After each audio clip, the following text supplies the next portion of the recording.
Oh, I knew somebody was gonna do something stupid. Watch this guy over here. You know, people, they just don't pay attention in their cars. You know, they used to. But ever since the smartphones came out and the side view mirror started telling them when they had somebody next to them, they just don't bother to pay attention anymore. They're scrolling through their Instagram, they're texting, they're watching YouTube videos. It's like if they really actually paid attention, I mean 100% undivided attention to the road, then everybody would be able to go faster. But the laws are not meant to keep us safe. The laws are meant to keep the idiots on the road because it's revenue. Between their insurance and their registration and tickets when they do something stupid, it's like a lot of money would be lost if driver's licenses were only given to people that could actually handle a vehicle safely. So it's like they'll give one to anybody and they just make the speed limit so slow that when they crash, it's not that big of a deal. Obviously, they're set way too low if the standard is to just cruise at the speed limit or even a little bit higher. So if you should be going 65 on a given road, the speed limit should be 80, 85. Hold on one second. Hey, man, thanks a lot. I appreciate you, brother. I heard the beep, and you know it's funny. I said hold on 1 second to you guys, like if I'm on the phone or something. But I heard somebody beeping. Hey, you mind if I jump in front? I was gonna get him anyway, but since you told me I had a nice bike, I might as well be nice and ask, right? So I heard the beeping, but I had no idea what it was for, no idea where it was coming from. And then all of a sudden I turn, I see this guy telling me, "Hey, nice bike." You know, you always want to be polite and thank him. But yeah, I was so into my story that I was like, "Hey, hold on," like I'm on the phone or something. All right, we're at 7-Eleven now. I'm gonna run in and get a refreshment. Be back in a second. All right. All refreshed, not parched anymore. I always do this. So it's like I have no sense of direction. Once I pull into a parking lot and I'm trying to get out, if I have to go a different direction than when I came, I have no clue where I'm going. Oh, look at the Pizza Hut guy. I don't think you guys can see it from here. This camera doesn't pick up too far. I notice every camera doesn't do that though. No matter how clear it is, it doesn't see like the human eye. So I used to live over by the Hard Rock the Hard Rock Hotel, the one that looks like a guitar. And I would get on the highway every morning, and it would be biggest day just right there. Biggest day. What the hell is biggest day? Brightest day, but that doesn't even make sense. But who cares? You get what I'm saying. I'm jumping on the highway entrance, and I can see the building like it was right in front of me. I would go look at my camera afterwards. No matter how far I zoomed in, it looked like it was in the next town over. Watch this guy coming out of the parking lot. And then, you know, that's another thing. People that'll watch my shorts, or I'm sure people that are in the cars behind me, you know, they're looking at things that I'm doing. They're thinking that I'm driving dangerous or riding dangerous. But really, that's just because they have no idea what's going on through my head, because they're not paying attention. So their assumption is nobody's paying attention. Everybody thinks that they're the best at everything. So whatever their skill level is the top, and it only goes down from there. So like this guy that has no clue what's going on, has no idea that I'm behind him, has no idea that if he doesn't hurry up, there's going to be all these cars coming, he's not going to be able to make it, just chugging along, not a care in the world, like he's the only person that exists. When I go by him, he's going to be like, "Oh, that bike came out of nowhere." Nah, bro, you're just an idiot. It's just, "Oh, that's reckless, that's dangerous." Meanwhile, what I'm doing is way safer than any of them. And I'm not saying they should be going at the speed that I'm going, but they should be implementing everything else that I do at whatever speed that they normally travel at. You know, pay attention. Like this guy right here has plenty of time to know that I'm coming up on him. But I bet you right there I just scared him. You know, I'm not flying. Oh man, my gas light is on. I didn't even realize. I wish I would have known, because I like to stop at Wawa, because they have the 91 octane fuel. What I never knew before, and I mean, still don't know for a fact, but it came from a credible source. I believe it, and I don't know if it's because I believe it or because it's accurate, but I noticed the difference. If you go over octane, it's not good for your performance. So these sport bikes, they require 91 octane. But obviously most people put 93 because your options are usually limited to 87, 89, 93. But Wawa has the 91. So when I put that in there, I feel as if, what is this? Wow. It looks like somebody got caught cheating and his wife threw his clothes right out the car window while they were driving. Oh man, that sucks. Alright, I kind of want to get in the air. I'm going to get in the express lane. See, on the weekend, it's usually not that bad on the road. Oh, by the way, the reason I was able to jump over like that, seemingly without looking, is because I was looking the whole time. I don't know if you keep seeing me checking my mirrors, checking my blind spots, paying attention to where everybody else is on the road in relation to me, in relation to each other, how fast they're going, where their head is looking, whether I see their mirrors light up when they pass another car to see if they have that. Everything I'm paying attention. I pay attention to how much tread they have on their tires, all of that. People are not paying attention. And it's not just you. You know, people say they're not looking for motorcycles. They're not looking for anything. They have no idea what's going on. You see how dented up that door was? You know, you think they would learn. You think after you crash once, you would stop doing stupid things. I was going to say a bad word. I try not to curse on this channel. I'm not perfect. I curse in real life. Something I've been working on, trying to stop. But so far, not with 100% success. For some reason, and this is what gets me, this is why I don't understand why it's so difficult for me to get it all together in my normal conversations. Anytime I'm explaining anything, whether I'm teaching somebody or whether I'm just discussing something, what the? Dude, this guy is crazy. This guy is absolutely out of his mind. I've seen people with a blown tire going faster than that. What are you doing, buddy? I remember when I first started driving, just like everybody else, I did a lot of dumb things too. This was a very long time ago. I got my first car. Ooh, man. I didn't even have a learner's permit yet. I think it was, 1997? I had a 1984 Nissan 200SX. Great car to learn on, though. Let me tell you, for an old car, it had a lot of weird features in it that you would not expect. So I had power seats, power windows, but here goes the part that was good for learning. It talked to you. It would remind you when you forgot to do something. Like if you forgot to turn your lights off before you got out of the car, or if you left your parking brake up and you started driving, it would go, lights are on. Parking brake is on. And, you know, it got you into a lot of good habits. So, I loved the car.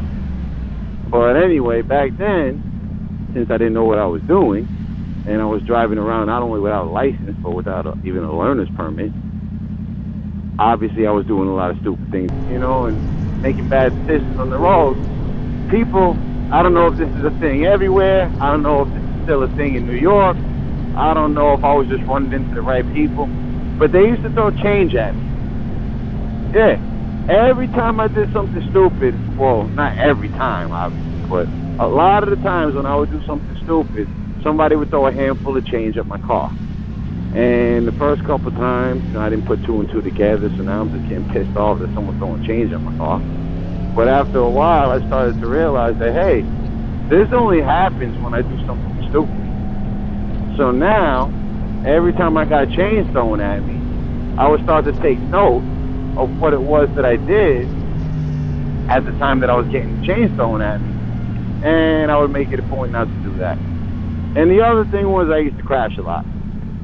So every time I crashed, and you know, instead of making a million excuses, on how it wasn't my fault, even if it wasn't my fault legally, what I would do is take note of what I could have done differently to avoid that.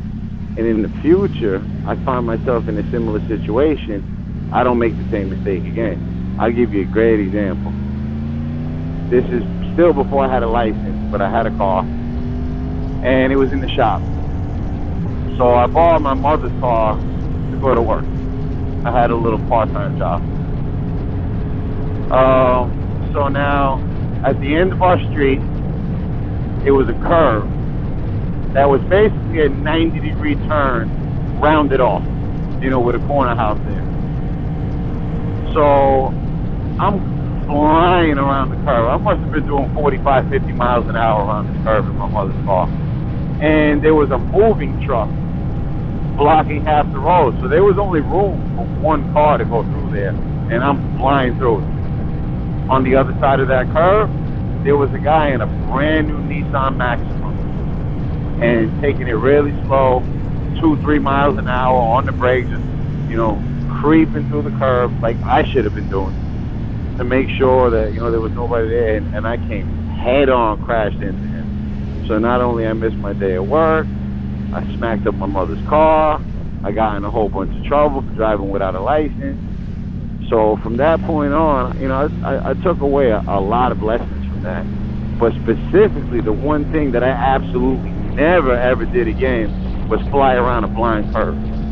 I love to go fast around a curve, but I'll never do it again if I can't see what's coming. And I learned that really young, thank God. Thank God for a lot of things. There was a few times that I actually should have died. And not necessarily in a car. One of them was in a car. The other 2 times, not at all. So the first time I was really young. I was actually in the Boy Scouts. I got in trouble when I was a kid. And my mother used to feed me all these horrible stories about my father. She left him when I was about 2. So, me and my sister didn't know him.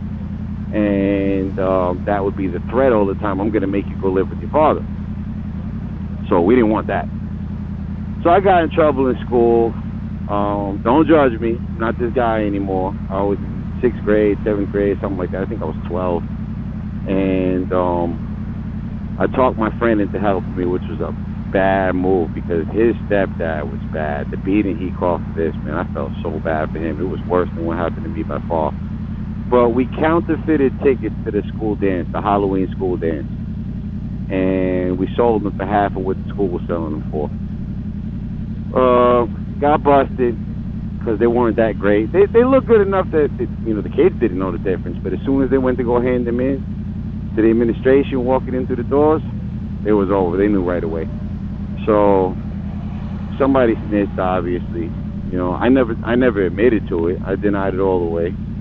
My exact response when they came to me and said, "Oh, so you're selling tickets to the dance, huh?" I was like, "Nah, that's the National Junior Honor Society. I'm not in the National Junior Honor Society." So, anyway, I got suspended. I got to keep the money, obviously, because I never admitted it. But yeah, so my choices were go live with my father or join the Boy Scouts. So I joined the Boy Scouts.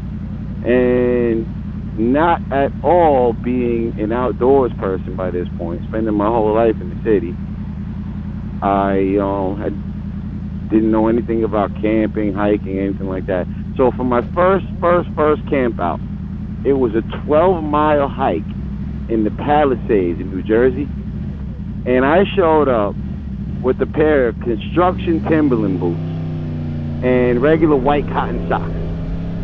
And not even the comfortable ones they have these days. I mean, this was back in the mid-90s. So, walked 12 miles, feet full of blisters, and at one point, I actually fell off the cliff. And while I was on my way down, completely in free fall, not touching any part of the cliff, there was an adult, chaperone standing right next to me, and he was watching the whole thing happen. And he reached and grabbed my hand just in time, got me by the wrist, and pulled me back up over the cliff. And wow, yeah, that scared the crap out of me. So the time that was actually in the car, So I was following too closely a tractor trailer. I was in a Honda Civic, 1990 Honda Civic, really low to the ground. He stopped because he caught some power cables. The road was wet, the ground was slippery, and I slid right under his truck, but not completely, just to the point where, with the sorry, I don't know the name of them, the little points where the windshield wiper fluid comes out of the hood, that was touching that bar at the bottom of his truck. And I'm like, oh, thank God. So now I hear the reverse lights. I'm like, uh-oh. Reverse lights, you know, the reverse beeping. And he starts backing up. And now I am trying my hardest to get out of the car, but the door is crushed shut. It's a four-door, though. So at this point, I'm trying to climb over the seats so this way I can get out the back door. But I'm panicking, so I'm not doing a very good job of it. Now, all of a sudden, while I'm in the middle of this panic trying to climb over the seat, still with the reverse beeping, I guess in those trucks, there's a switch or something, because, you know, he stopped the truck, he got out, it was no longer in gear, but it was still beeping, so I didn't know until he approached my vehicle. So he comes up to my car, and he tells me, man, I didn't see you, I didn't hear you, I didn't feel the hit. Something just told me, you know what, maybe it's a good idea to jump out and take a look, see what's going on. And that's what saved my life. Just a hunch. Just the guy, something, God told him, hey buddy, do me a favor, man, that's one of mine back there. Could you get him, you know, get him out for me? I mean, at the time, it didn't seem like I was one of his, but, you know, he knows everything. He knows what the future is. Everything already happened for him, so, you know, here I am. But anyway, the third time, this was crazy. So I used to drive an ice cream truck in New York years ago. I started off as a helper when I was 12 years old, so by the time I was driving, I already had plenty of experience, so it was a great job for me. Slowed up over time, you know, expenses went up, so prices went up. People couldn't afford to buy it as much as they used to, and commission-based jobs, so that's the only reason I gave it up. And while it was good, it was the best job I ever had. So my buddy's leaving the depot, and I'm in the driver's side of his truck in a little step van. So there's a little step, and I'm standing in the step. We're having a conversation, and we're done talking. So I take a look. I see the traffic is clear, and I'm about to jump out. Then I was like, oh wait, I have one more thing I had to say. So I said what I had to say. It took me all the 5 seconds, and since I just looked, I didn't even bother to look again. I just jumped out of the truck, and I'm giving him a dap on the way out. He grabs my arm, pulls me back in. I hit my face on the floor, and now I'm pissed off. I'm like, what are you doing? Before I got a chance to say it, though, a city bus flew by. And this is a road that a city bus is not even supposed to be going down. And this guy was speeding. And like I said, there was nobody there. The whole entire road was clear, and you could see down a few blocks.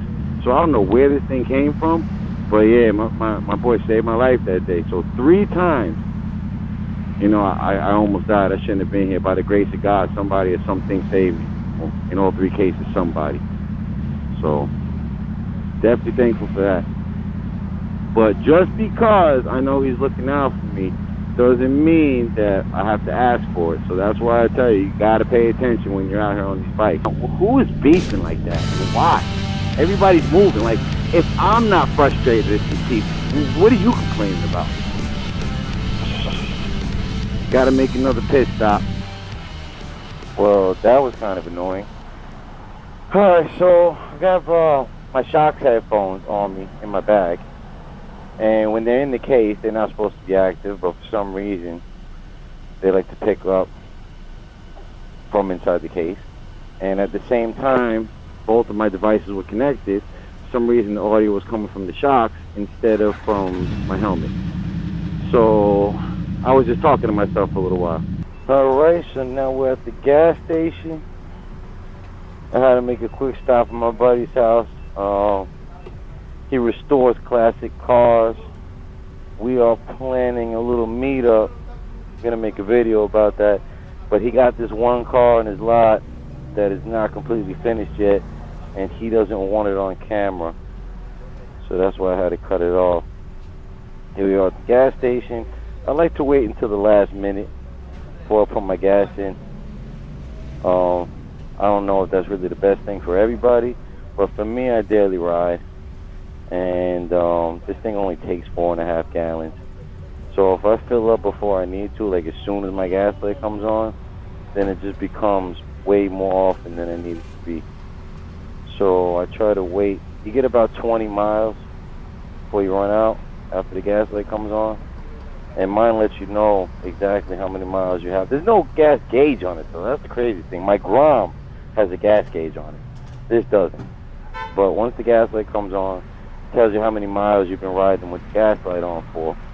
And after 20, you run out. Now, that's what people always say, but I happen to know. I learned the hard way.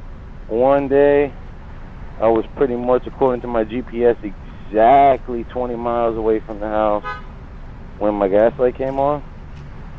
So I chanced it because I didn't feel like stopping anywhere. It was late. I just wanted to get home. So now I'm making a left turn.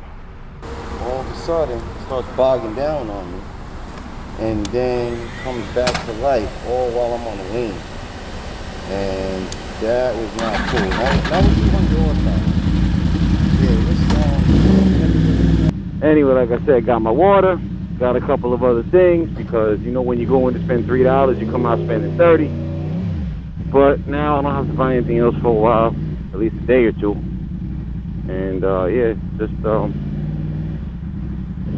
I don't know why people walk around so miserable. You know, like that woman just looked completely angry for absolutely no reason. And, you know, I pity people like that. You know, to have to walk around like that in life just gotta stop. And I'm just thankful that that's not my life. But anyway, that's the end of today's video. It's starting to get just a little bit too hot for me. Those clouds are getting a little bit too dark for me. And I have to wait for my muffler to cool down before I can put the cover on. I no longer have a garage to keep my bike in. Now, the garage went away, but I had to cool down. So, thanks for watching the video. Appreciate you all. Like and subscribe for more. Like and subscribe for more. And I hope to see you again. Ay, Douglas Antonio.